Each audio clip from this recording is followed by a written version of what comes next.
Alright guys, welcome back to the channel. Hope everyone's had a great week.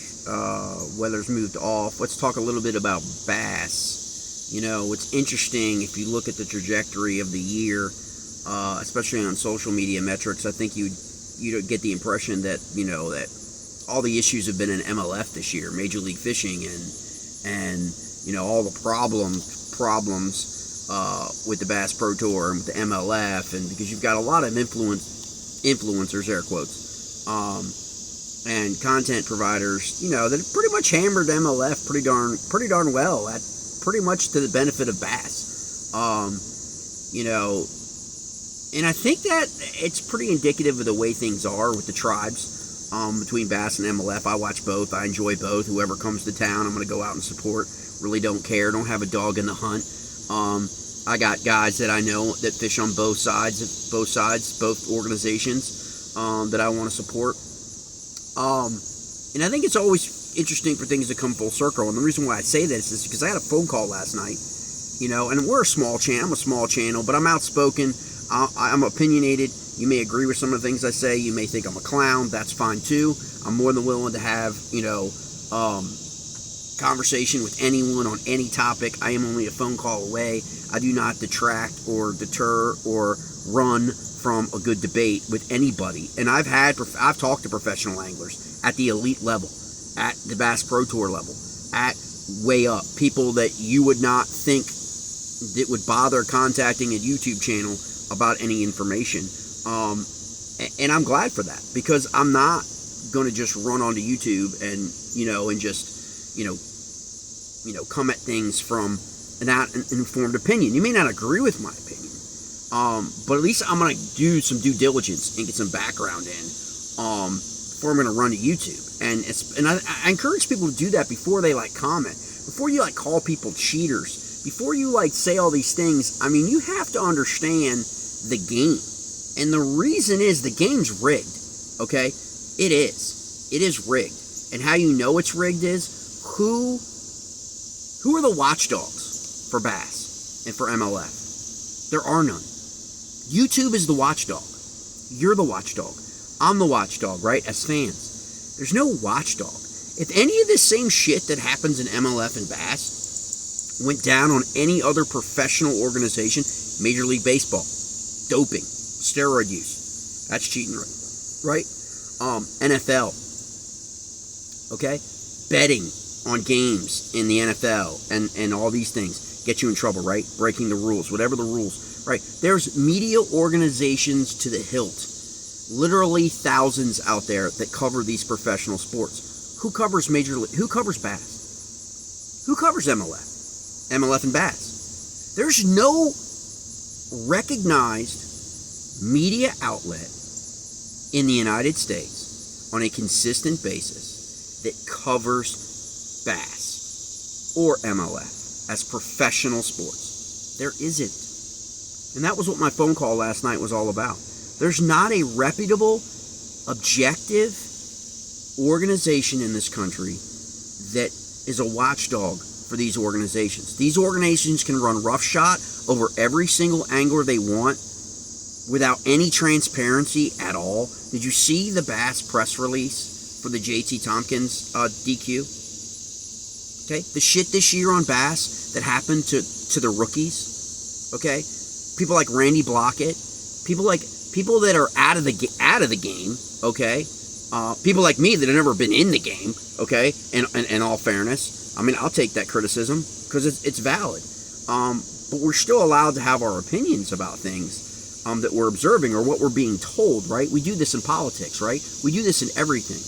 You know, we reject the things that we're going to reject, or we want more transparency. I mean, right now you've got a presidential candidate that hasn't even done an interview. I mean, how do you feel about that, right? Like, I don't care if you're a Republican or Democrat. She hasn't even taken an interview, right? So who's interviewing the anglers? Oh, wait, the anglers aren't allowed to interview about controversial topics. They're not allowed to tell the public who buys all the fishing gear, okay, in America, right, how they feel about something. You know, JT released a video, you know, about kind of like his take on the DQ I guess over the weekend, or right before the weekend. And it's just really interesting to see this imbalance. And I believe the imbalance has been a disparagement of the rookies this year, because the implication has been because they don't have people championing them. They don't have, these young kids have all been basically browbeat that they haven't earned their way, that they're not legacy, that they don't appreciate, the people that Randy Blockett's like, they're riding on the shoulders of anglers of the past. You know what? In reality, we don't really know about the anglers of the past, do we?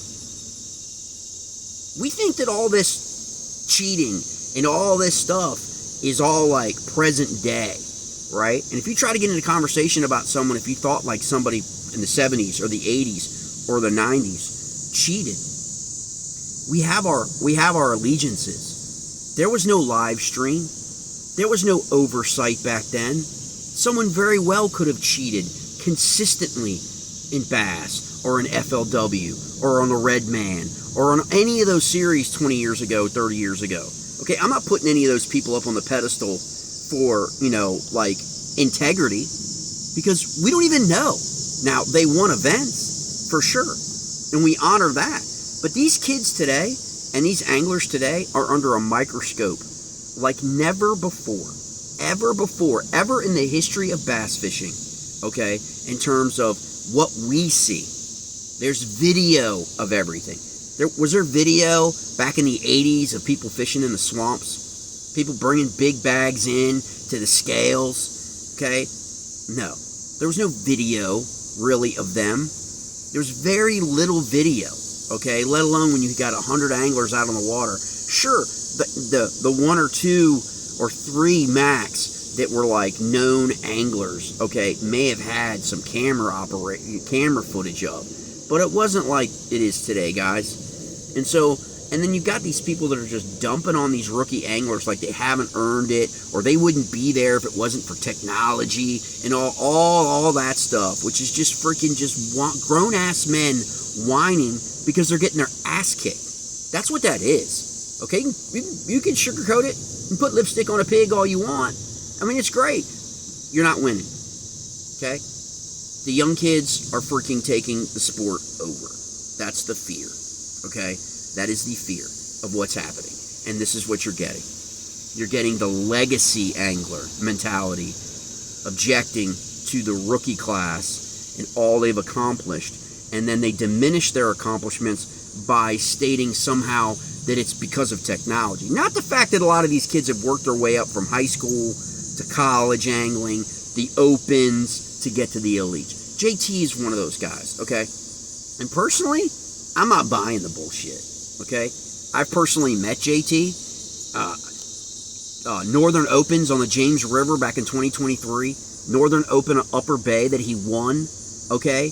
In my neck of the woods, the Chesapeake Bay, the Northern Opens, okay? This guy's been a consistent top 20 elite pro at the highest level, okay? And just so when people are getting these comments, oh, he's a cheater. He's a cheater. He's a cheater. Why? Because suddenly he didn't pass a bogus truth verification test. Notice how they don't call it a polygraph anymore? Do you notice that?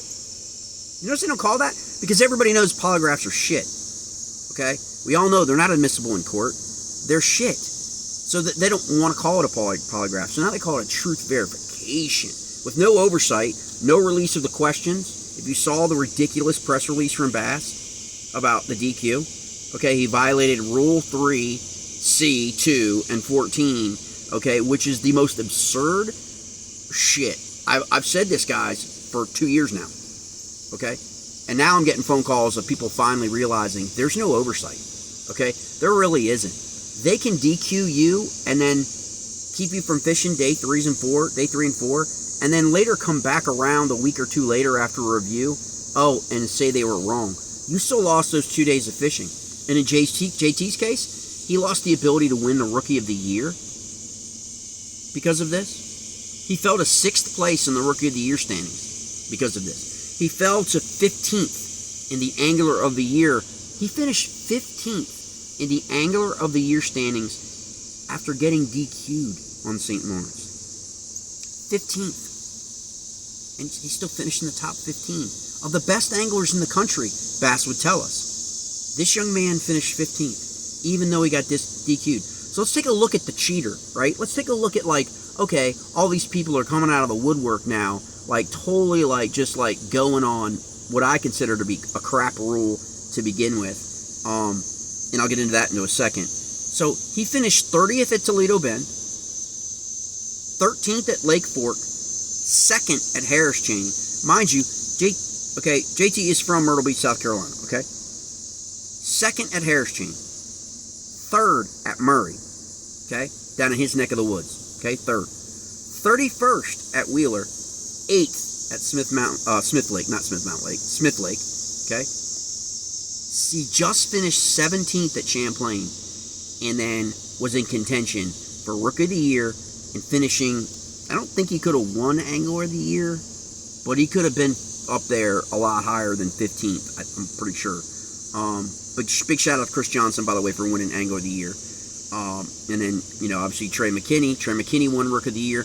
Trey's another freaking story, another rookie this year on the Bass Elite Series that freaking absolutely has gotten railroaded by people in the legacy bass community, okay? And those people should be ashamed of themselves because none of that shit was true. None of it.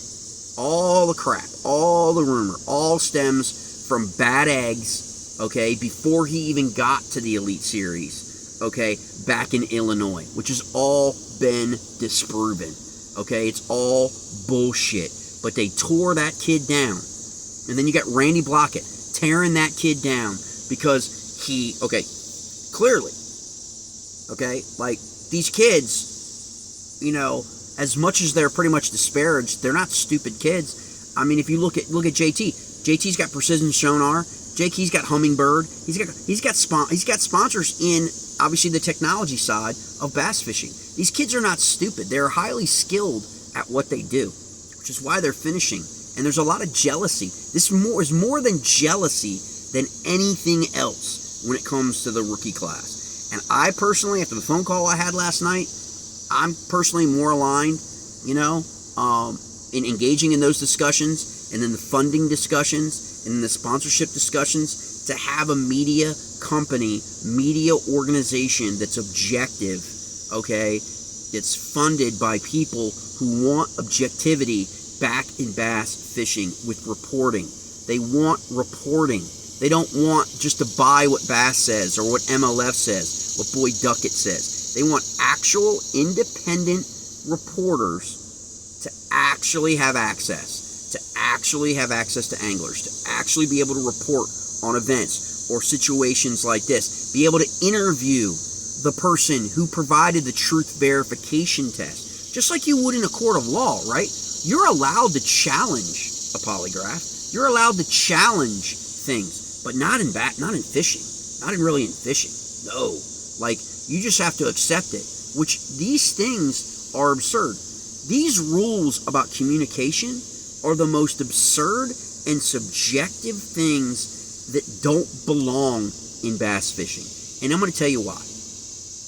Have you ever noticed that if you did a metric or analytic of how many anglers stayed together at a house at a specific event and how many anglers finished where they finished? Okay? Now, I'm not implying anything, but do you only think it's kind of a coincidence when 3-4 anglers all stay at the same house and they all finish in the top 10? You don't think they're talking? The fact that anglers that have the same sponsors with a vested interest in the success of those anglers, you don't think they're talking? You think it's just a coincidence that on the Bass Pro Tour and the Bass Elite Series that the same kind of pairs and trios of guys who stay together finish pretty close to one another or typically in the money all the time? But they don't talk and they don't communicate, right? I dare say open it up then. Bass, MLF, put cameras and microphones in those houses. If you're going to let anglers stay together, if you're going to let anglers stay together on the road, because they're talking to one another, and everybody knows it. And I get messages and calls all the time about suspicious stuff, okay? But see, they make it rise to the level where they accept the game. Okay? We all hate the players. Okay? They're in the game. And they know how the game works. But these rookies came along and challenged the game. And that's where the issue lies. Because some of these rookies, they don't give two shits. Okay? They're just that laser focused. They don't care. They don't come from that. They don't care. They're there to win. And that is what has ruffled people's feathers, is some of these kids don't see things the same way that our dads and granddads did about bass fishing. They have a totally different view. Okay? They're not looking at like the organization or the NFL, the shield in protecting. No, they're driven by their own ambition, and that there's nothing wrong with that. Why are we disparaging that? That someone who is utilizing their skills and the technology to perform. In any other industry, we would reward that. In the business community, we would reward that. But we don't want to reward that in bass fishing. We want to tear these kids down. We want to find any little thing to destroy these kids. And that's what's happening on social media. And if you don't believe me, if you think I'm crazy, you think I'm a clown, just watch some channels where they have gone after these kids. Major people that I consider to be reputable in the community have taken insight from unreputable sources and gone public on YouTube and used it to disparage these kids. Right? Trey McKinney, JT now. Okay? There's a concerted effort, whether you realize it or not. And now there needs to be pushback because they are the future of the sport. I'm sorry, you're watching now on the Bass Pro. You're watching the Bass Pro Tour, Major League Fishing. You're watching what? 15 or so anglers gone. Okay, they're off. They're gone. They're being removed right from the Bass Pro Tour. Okay, there's a new crop of anglers coming up, and they're coming, and they don't care.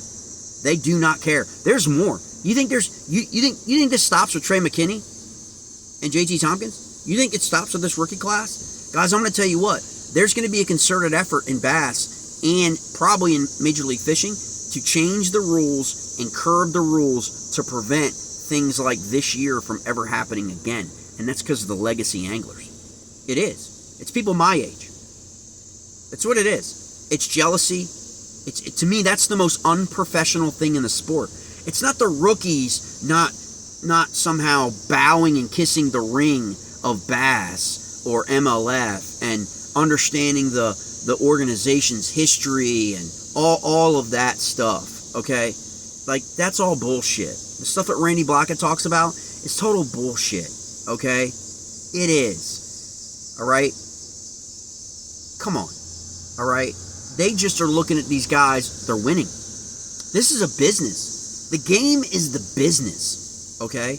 And these kids, I think JT's already earned $250,000, okay? Young kid, all right? $250,000, right? That's crazy.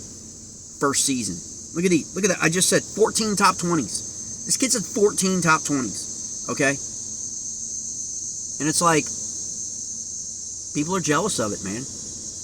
Like, he got busted for this DQ for evidently talking and getting communication and getting insight, and this rumor mill that an official from MLF gave JT didn't need no freaking waypoints for St. Lawrence, okay?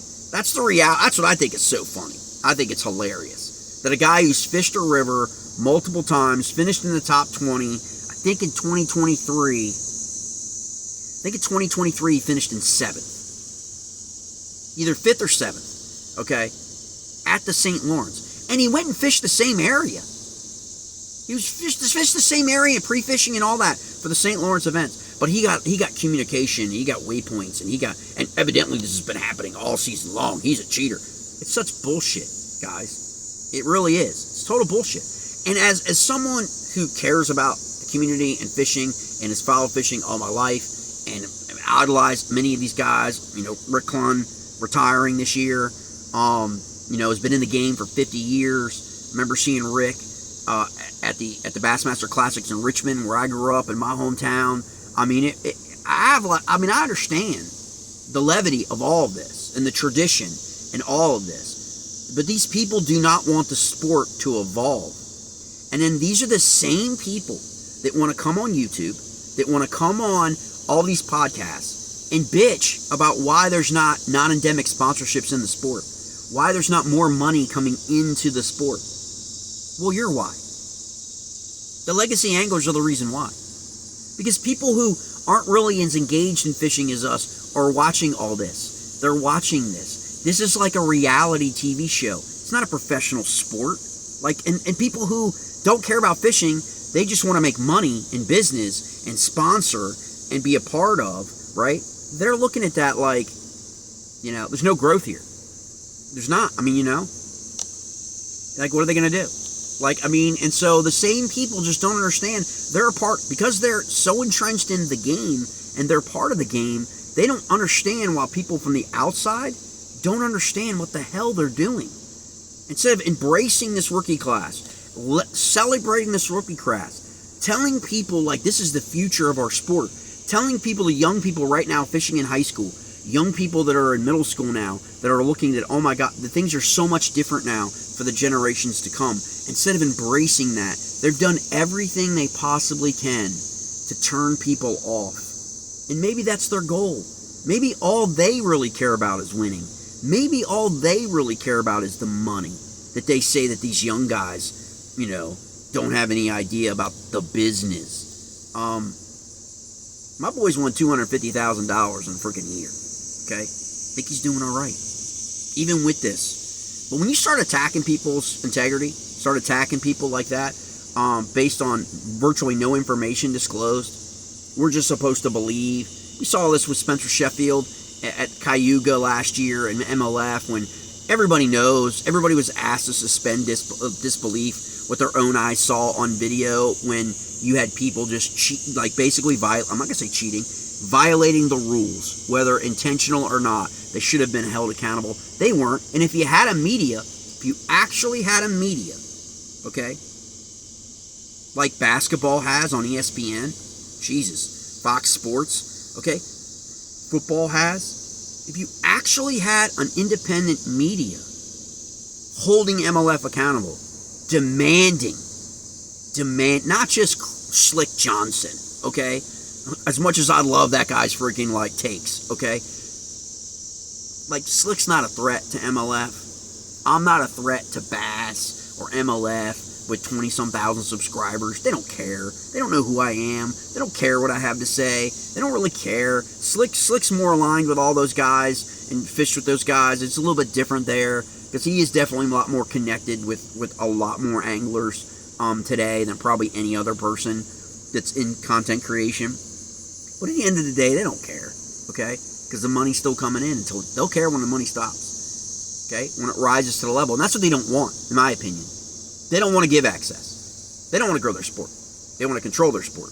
There's a difference, guys. And this shit that happens with these rules, this is control. This is about control. We all know what happens at ramps. We all know anglers talk to one another. We all know, and this whole thing like public domain, everything on the internet's public, guys. Everything. So you're going to tell an angler that he can't go on the internet during the season, and yet you want him to grow his social media. So if someone just starts dropping stuff in his comments about waypoints at Champlain or St. Lawrence, right? This whole point is ridiculous because the thing that B.A.S.S and MLF have in their rules, it's a word called intent. They have to prove that you intentionally did something. So if you sent me waypoints and I was fishing in an event in an email, right? And I opened the email, does that mean I intended to cheat? Because I opened up an email someone sent me, not knowing what was in it, but because then after the fact they say, well, you opened up the email, so therefore you saw what the person said. But yeah, that doesn't mean that was my intention to get that information, right? When you go to the store and you buy a 6-pack of beer, are you intending to get drunk? It's the same thing, right? You went somewhere on the internet, right? Or you happen to be somewhere on the internet. Did you intend to cheat? Did you intend to get solicit? Did you solicit? I want to see where JT solicited waypoints, solicited. That needs to be documented. And you can't just have, and here's the thing about it is, the other thing that really, really starts to freaking like, will get your crawl up a bit is, why aren't the people who protest people polygraphed? You ever think about that? The people who call B.A.S.S. or call MLF to protest another fellow angler, where are their truth verification tests on what they saw? Did you actually see this individual do this, this, and this? Right? We never hear about those tests. Right? And so I'm not a big fan of this truth verification crap. To me, again, it's not even recognized in a court of law. Polygraphs aren't used. I mean, I think if polygraphs are going to be used, it would make more sense to be used by the person being accused as a defense mechanism, or maybe because if they wanted to clear whatever because of something. But I mean, if all you have is a polygraph, it sounds to me like that's all it is. Is he failed? That's what their release statement is. He failed a polygraph. He failed a truth verification. Therefore, there was no other. Where's the other evidence that led to the truth verification?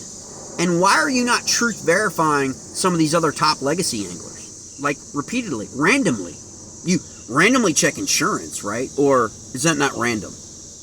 You randomly check people's boats, right? Each event, just randomly, right? Well, how many of the legacy guys are getting randomly checked? Do we know? Is that information public? Is it released? Why not?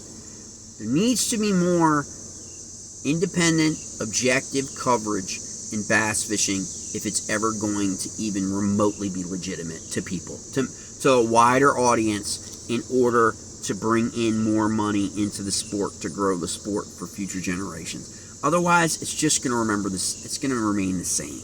And in 2024, this season has demonstrated both organizations, B.A.S.S. and MLF's, inability to understand their audiences. They really have. And these rookie classes, I could see the writing on the wall. They're going to change rules. They're going to make it harder. They're not going to do away with live scope. I don't care what anybody says. I can't see that happening. But they're going to make it harder for these younger guys to break into the Elite Series. They're going to make it harder. They're not going to change. Not going to change oh no. I mean, yeah, they can come in and they got to qualify. They're going to change some stuff here. Okay, it's going to make it a lot harder for a Trey McKinney or a JT to even be remotely close to what happened this year. Okay, because the people who have B.A.S.'s ear aren't going to stand for it. Right? And again, B.A.S.S. Pro Tour, reducing the number of anglers. Right? Where are all these anglers going to go? Back to the Opens to qualify to get into B.A.S.S? So you're going to have this weird cycle where this may be the last time you have a rookie class like this. And a lot of people that I've talked to think that's the intent. The intent is to make sure that this doesn't happen again. And that's unfortunate because there's a lot of talented anglers. I don't care, live scope or not. There's a lot of young, talented anglers that could be the next, the guys that go on a 10, 15-year run in the sport that become every bit as known to future generations as I hold Rick Clunn, Woo Daves, Hibden, Bill Dance, right? Okay? How much longer are we going to hold on to all these people, right? Without allowing other people to come along as technology and innovation changes and the sport changes to reach those levels as well. Okay? We see this in other sports as well. We still debate MJ against everybody in basketball, right? We're going to be debating LeBron again when he goes, right? It's just the way we all are, okay? But that doesn't mean that we need to squash the opportunity for these young anglers. I don't think that this thing was fair at all, in my opinion, that you do this, the last event of the season, that you do this with a guy who's in contention for Rookie of the Year, that you do this, based on what I've seen so far, and I could be proved wrong. But again, they're not real transparent with a lot of information, right? So there's a lot of bogus shit out there, just like there was about Trey McKinney. Okay, that was all total crap. Okay, that poor kid this season. I'm dead serious. Like, that was just like, we should all be ashamed of how that kid was treated this year by some really prominent people in the B.A.S.S, elite B.A.S.S organization family, on their podcasts. Okay, like that. I mean, again, everybody wants clickbait, everybody wants views, and I guess that's what it's all about. And I guess that's more important to those people than the integrity of the sport, right? Like, they claim to be that they're all about, like, the integrity of the sport, but yet they're doing things that, okay, well, that's not really, you're undermining the future of the sport, okay? I mean, these things, DQs and getting accused of cheating, stay with a guy, okay, forever, for their entire career. Something has to be major to rise to the level to DQ or to accuse someone of cheating. I mean, that is like, the scarlet letter, okay, of fishing, all right? And like, I mean, I don't think this rises to that level. I think guys are talking all the time. I think guys that stay in houses are talking all the time. And they're giving each other stuff. I do. And everybody else does too. Everybody you talk to feels the same way. There are certain guys that the organizations cater to, especially in MLF. There's certain guys that always finish in the top together, that are rooming together, or their sponsors are together, and they make videos together. They're like, whatever, all that crap. But they're not talking in the truck. They're not. We're supposed to believe that but yet when we go out with our buddies, we can't shut up about talking about where we caught fish, talking about how we caught fish, talking about where we're going to go the next time we go to that fishery, talking about what someone else is doing, right? They ask us to suspend disbelief all of the time because they want us to buy into the game. And I'm just saying, it needs to change, and there needs to be a watchdog, and there needs to be a reputable source for people in the fandom to get their information from, that's not filtered through B.A.S.S and filtered through MLF, okay, to where, well, moving on, okay. Not buying it based on what I know about JT. I think he's just a young guy. After meeting him, like I said before, at some Northern Open events, I'm not buying it. Not based on this. I think this was a sham. This was a joke. People should be ashamed of it. Unless more information comes out, more documentation comes out. I mean, but until then, I think it's crap. I think that this truth verification nonsense should be out of fishing, gone, out of fishing. People need to be able to prove that someone is guilty of something. That's the way it works. You're not supposed to have to defend, you know what I mean? Like, you're innocent until proven. Prove it. Prove that he cheated. Prove how he cheated, when he cheated, where he cheated. Prove what he got. Prove it. That's on B.A.S.S to prove that. It's not on a truth verification to prove it, right? You're supposed to incriminate yourself, but you can't refuse not to take the test, right? Right? You can't say I'm not taking that polygraph. Oh, that's an admission of guilt if you don't take that polygraph. Really? Is it an admission of guilt if you don't do the DUI? If you don't think you're drunk? If you don't think you're drunk? If you think you're fine, you hadn't had anything to drink, and the officer wants you to do a DUI test, and you refuse to take it? Are you guilty of a DUI? Are you guilty of driving under the influence? So if someone refuses to take a truth verification test, are they automatically considered guilty? And if they are, that's on us. Shame on us for feeling that way, okay? Because this is what happens. A young kid, okay? And I want you to think about this.